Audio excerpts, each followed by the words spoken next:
This is tape 2 of Kalman Aron, Dana Schwartz. Kalman, how did the ghetto experience end and the concentration camps begin? What do you mean, begin? For you. How did the ghetto end for you? Oh, well, they liquidated the ghetto. What do you mean? Liquidated. They had everybody out of there, and they put us into a camp, which was a concentration camp in Latvia. Can you describe that process? Well, they shipped us out on trucks, you know. We walked, whichever method they could do, they got us out of the camp.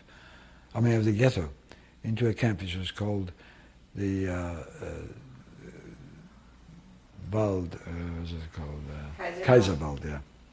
Kaiserwald was a camp, and from Kaiserwald they were going to ship us away from Latvia, which they did. We wound up in Stutthof in Germany. So Kaiserwald, I don't know how long it existed, but my brother and I were shipped to Stutthof. Tell me about Kaiserwald first. It was a bad place, very bad place. I remember one of the times when they would put us into a shower, wintertime. It was very cold. Latvia was a very cold place. And I don't know what happened, somebody didn't do the right thing or whatever, and they let us stay for 2 hours outside naked in the snow. Okay?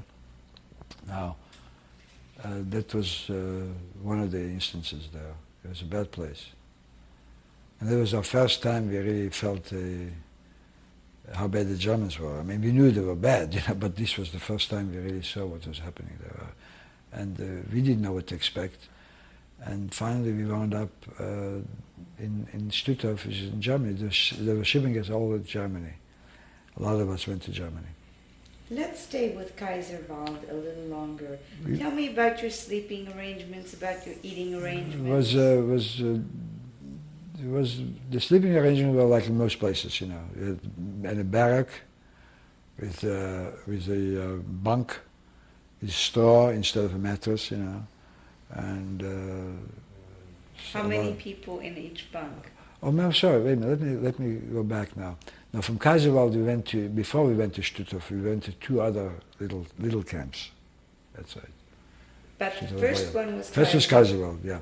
Right. How long were you there? A very short time, yeah, very short time, maybe 2 weeks or so.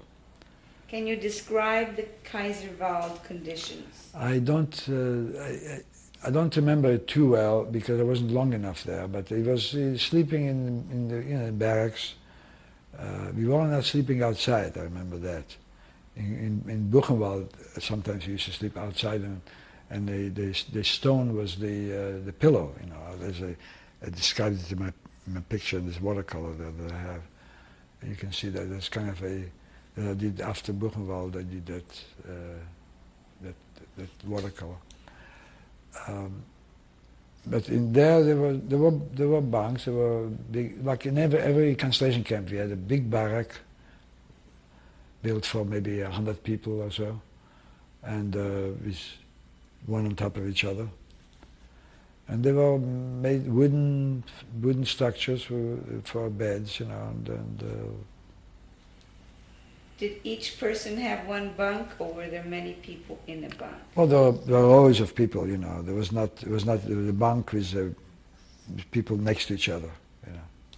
Were you with your brother? At that place, I was with my brother, yeah. But that's when we were separated.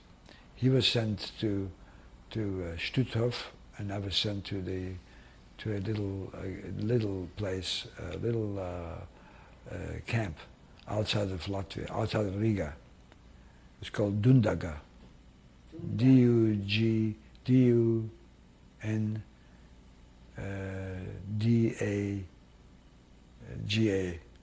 Dundaga. What was Now that was a little camp with maybe 200 people or less. And they sent women arrived, I would say about a third of us were women from Hungary, young women from Hungary, only women. And so we were a little camp, and these were round, like in Finland, that they have in the cold weather. They have this made out round with a roof, made out of some kind of material, you know. Huts. Well, there were huts, yeah. There were round huts, and inside there maybe were 8 or 9 people, or 10 people, something like that. And that was that camp is the first camp we met Hungarian Jews. So I've never met Hungarian. What year was that? This was in 1943, 42, must have been 43. Yeah, it must have been 43. 41, we were in the year in ghetto, 40, end of 42 maybe. No, wait a minute, the Germans who came in 41, 42, we were a year in the ghetto, 42, yeah, probably beginning of 43. I don't remember dates, but I imagine that must have been. So from there, we were there for quite a while, and then we were in another camp for a short time before we went to Stutthof. I forgot the Stutthof. But anyway, but that's where we were. In this little camp, there were Germans that came in. Now here's an interesting thing that I noticed. In that camp, I managed to do drawings of the German, a drawing of him, which I tried to do it in the ghetto also occasionally. And they had to be careful, you know, because they're not supposed to do it, you know. Not supposed to have a pencil in the camp, a pencil and paper, because they were afraid you were going to send a letter someplace, you know. So I had to be careful. So one of the Germans got me went to Riga. He was going back and forth, and he got me paper and a charcoal pencil. And I did a drawing of him. And the head of the camp found out about it, saw it, and he wanted me to do a drawing of him. So before I knew it, I was suddenly in the commandant's room, which was also a barrack, locked in, and I was sitting there. He gave me a photograph of his mother and father, and I would make a miniature, which was a ring, the size of a ring. You can visualize the size of a ring with 2 heads in there, head and shoulders. 2 heads with all the little details, you know. And of course, something that would take me maybe 2 days, I would try to stretch it out for a week, you know. And those were like little masterpieces, probably, as I remember, because I remember how they looked, you know. But I mean, it's hard to describe how. I mean, something that I wouldn't have done today. I would never do it today. I mean, it was just a. But Why I did did it. they have to be so small? He wanted it on a ring, a big ring on his finger, and you know, those days they had a ring that opened up, a cover opened up, and you could see the picture inside. You know, that was his idea of doing it for himself. And then he would get liquor from Germany. Then suddenly he saw a good thing there, you know. So I would do some more for him, for his friends, you know. So that got me out of doing hard labor. But I still had, you know, I was there for quite a while, you know, I did it occasionally. And then I started doing it in other camps. And that's, I think that's what part of my survival is due to the fact that I did that. I could get occasionally a sandwich or a loaf of bread or whatever, you know. That helped a lot. So how long were you in this camp? I don't remember. I would say probably 6 months or so. And there you worked. What did you work on? Well, I mean, what was the hard the labor? hard labor was digging ditches, taking out trees, carrying trees, building things. It was very hard labor. As a matter of fact, at one time, a group of us were ordered to cut down a tree and carry it to another place. I don't know what the hell they were doing with it, but you know, occasionally they would do it just to give us work, you know. And we were all carrying the tree. It was a very heavy tree, and my shoulder, I had a crack there, something, you know. And if I let it go, I would be dead. The guy was with a gun in the back, it was a rifle, you know. So you had to continue. And I still have one shoulder lower than the other. I don't know if you noticed when I walk, you'll see. Things like that, you know. In other words, if you didn't do what they told you to do, you could be dead. They would shoot you. And I've seen some shooting in that camp too. Guy stepped out of the row and he was too weak to stand straight. He kept on moving out, and he kept on telling him to go back, and he wouldn't go back. Go up and take a gun and shoot him right in front of everybody. And then they accused one in one of the huts. Somebody had a radio there, managed to get a radio, and they found somebody snitched, and they found the radio, you know. So that man didn't survive either. So things like that, but we're hard labor mainly. They always try to find work for you, working in a, pulling up, building something, you know. Now, I learned Hungarian from this Hungarian girl who couldn't speak German.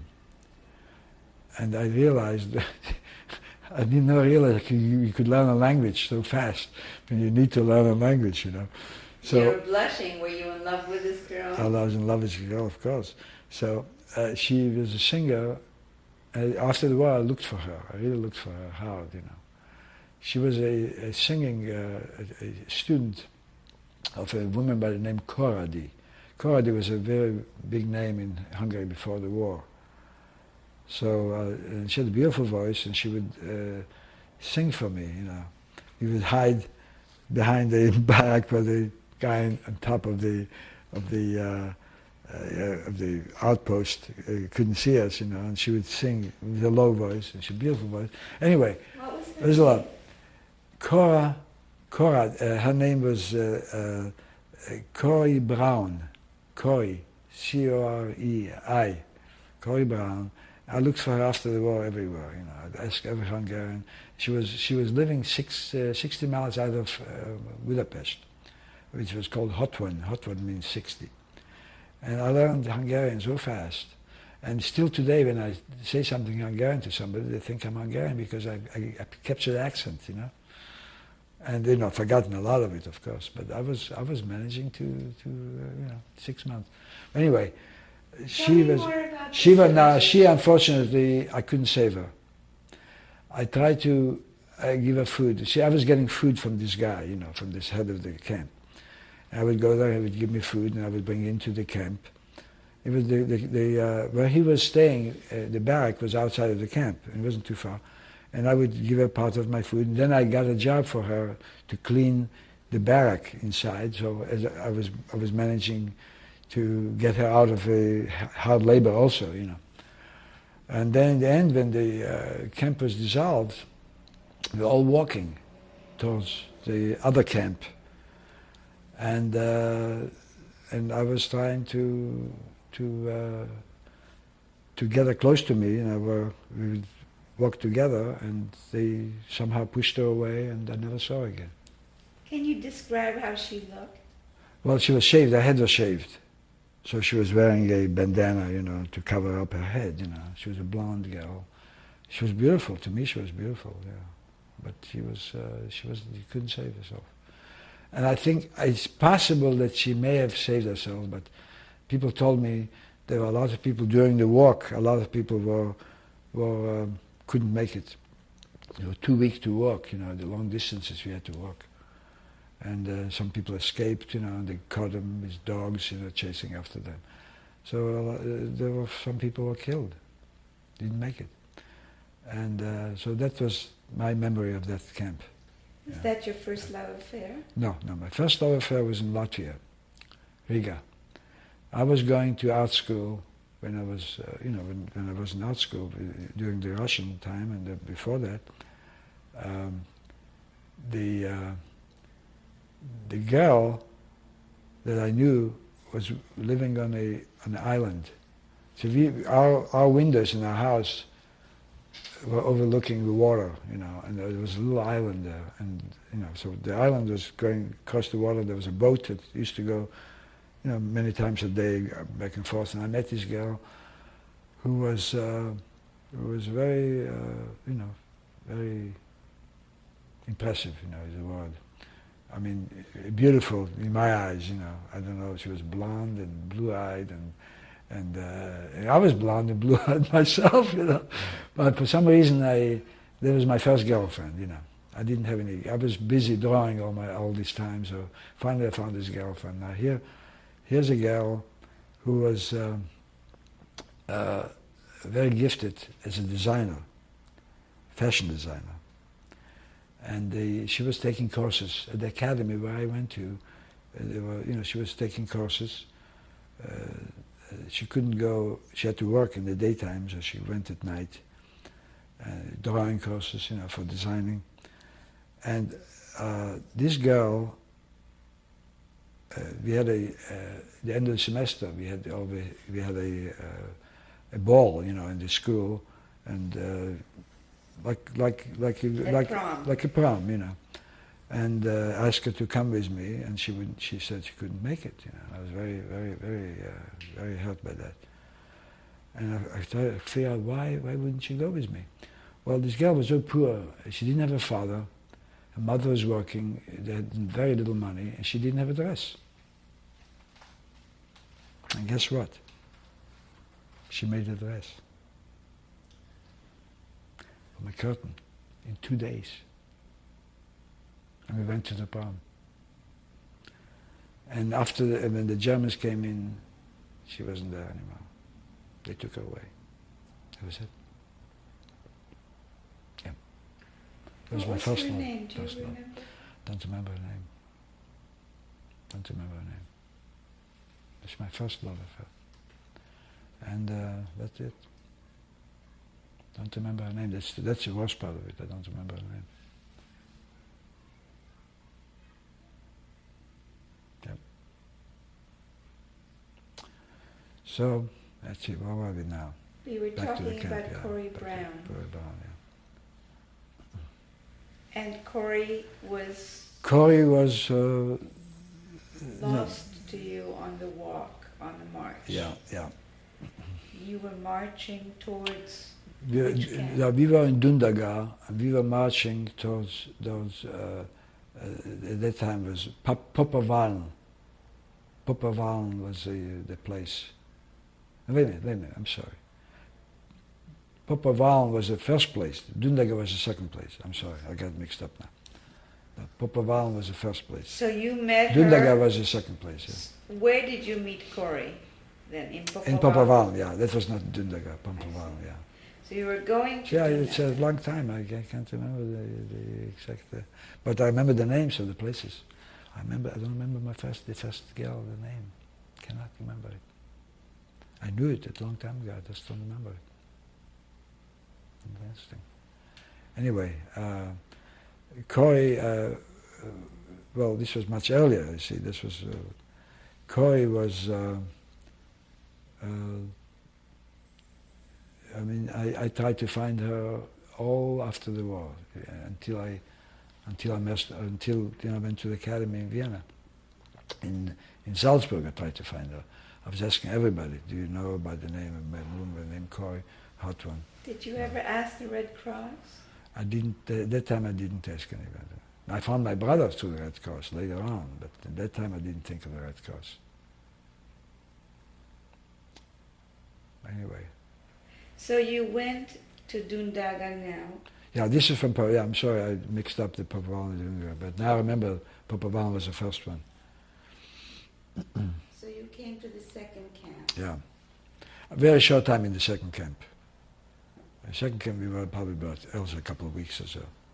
And then from there we went to Stutthof, which is Germany. Was the second camp also mixed men and women? Yeah, there were German Jews there. No, there were no. The second camp, I don't remember. Were the women there too? Must have been some women also. But the second camp was a very short time we were there. Many people have asked whether there were sexual encounters in camp. Well, we tried to have it, but like Corey, for instance, that the one we tried, but it was almost impossible. You get caught, you will be in big trouble. But you were so worried about what the next meal is going to be like, you know, are we going to have a next meal, that it wasn't, it was very, very hard to think about lovemaking, or, yeah, at least at that camp, that small camp, you know. See, the smaller the camp it was because they had more they were watching us more closely because there were less people, you see. In a big camp like Buchenwald, there were 30,000 people there, you know, you could sort of hide someplace. Small camp, you couldn't hide. How did you get to Stutthof? Well, Stutthof, we were on a boat to Stutthof from Latvia, on a boat which is a long distance, you know. The Stutthof is very close to it's East Prussia, you know. It's the beginning of Germany. It was closer to Latvia than the other places. And Stutthof, my brother stayed there. They separated us. My brother, I mean, he came there first, but then we found each other in Stutthof, but then they separated us. He was there longer than I was, you know, through all this time. But when I came, I met him there, and we were very happy, of course, and then they separated us. Yes. And because we came later, the whole group of us went to another place, you see. So... describe Stutthof and describe the conditions. Stutthof was, as I said, there was the same conditions as in the other camp. It was a big camp, and it was nothing different there. It was the same barracks and same Germans yelling and screaming and pushing, and the same thing. There was no difference there. In Buchenwald I can describe much more. I mean, the completely different situation there, because in Buchenwald they were making the V2 bomb, the Germans, underground. So and there was the chimney also there. There was in Stutthof we didn't have a chimney. So the chimney, when we got in there, we could smell right away, and we knew what was going on there. Oh, you knew Well, what there was, yeah, we could smell it. I mean, there's a smoke coming out, and it smells flesh. Smells, you know, and also the people that came back, that were helping getting the people into the ovens, they came back, you know, and of course we found out about it right away. Did they gas them first? They gassed them, yeah. But the other part was that the Germans were building the bombs there, the V2, and the Allied the airplanes were around there. The reconnaissance must have been tremendous, because when they bombed the place, they managed to bomb around the ghetto, around the camp, and this is underground. They bombed everything possible. I mean, they really demolished the place. And some people got killed in the camp. Where there was a kitchen there. Some of the bombs fell into the kitchen, but you know, we saw the bombs coming down practically. But they managed to, the main portion of the camp, they managed to keep the bombs away from. Yeah. So that was. What did you do in Buchenwald? What we was didn't do your anything. job? In Buchenwald, we didn't do a thing. In Buchenwald is just very close to the end, and I didn't even get a. They didn't have time to do that, because you know, the bombing was. The mines weren't on the bombs. I guess a lot of Germans were killed there too, underground. So we didn't work there. We just we didn't have a place to sleep. We had to sleep outside. There was not enough room for us to sleep when we came. So you slept, was it summer or winter? It was kind of probably fall. You know, it wasn't too cold, it wasn't too hot, you know. It must have been fall. And you slept on the ground? Well, we slept for a while on the ground. Yeah, you know. What were you wearing? Their outfit, you know, which is striped clothes and shaved head, you know. See, in the beginning they used to shave the head in the middle, so when you escaped, the hair wouldn't grow. It would grow here, but there would be a line in there, so you couldn't escape. You couldn't escape because how the hell are you going to grow your hair? I mean, let's say in a couple of months you grow your hair, right? But when they shaved you right in the middle, there was always you were bald in the middle. There was no place, even if you wanted to wind up in a German, escape to a German village, let's say, and hide suppose the peasant would hide you someplace. You couldn't do that because right away they knew they were escapee. You can always get other clothes, maybe, you know, but you can't hide your head, you know. You wear a hat, of course, you know. But there was no way you can go anywhere. You didn't have any money. You had no passport. You had no identity. I mean, you know. And most of us spoke German anyway. But even when you speak German, you still couldn't go any place. They would know you're Jewish, and they can tell that you're. Most of us had an accent anyway, you know, Jewish accent or whatever where it came from. Were there fences or was it open? Oh no, fence, electrified fence, of course. And lots of people got killed. They would get fed up and they would try to get out and they would commit suicide by going to the fence and electrocuted. I saw 2 of them being electrocuted, standing in line. And then there was Ilse Koch. I don't know if you know of her. She was famous, the Beast of Buchenwald. Ilse Koch. She was famous for it. I mean, for what? For being a beast in the camp in Buchenwald. Who was she? She was one of the only woman there that was doing a lot of damage. She was a German woman. A German woman who was Ilse Koch was her name, and she was the I don't know if she was the commandant of the ghetto or of the camp, or she was assistant. I don't know what she was. But everybody that were in the camps know of her. She's a known woman, known beast. They call the Beast of Buchenwald. What did she like doing? She would beat up people. I don't know if she would kill them or not, but she was.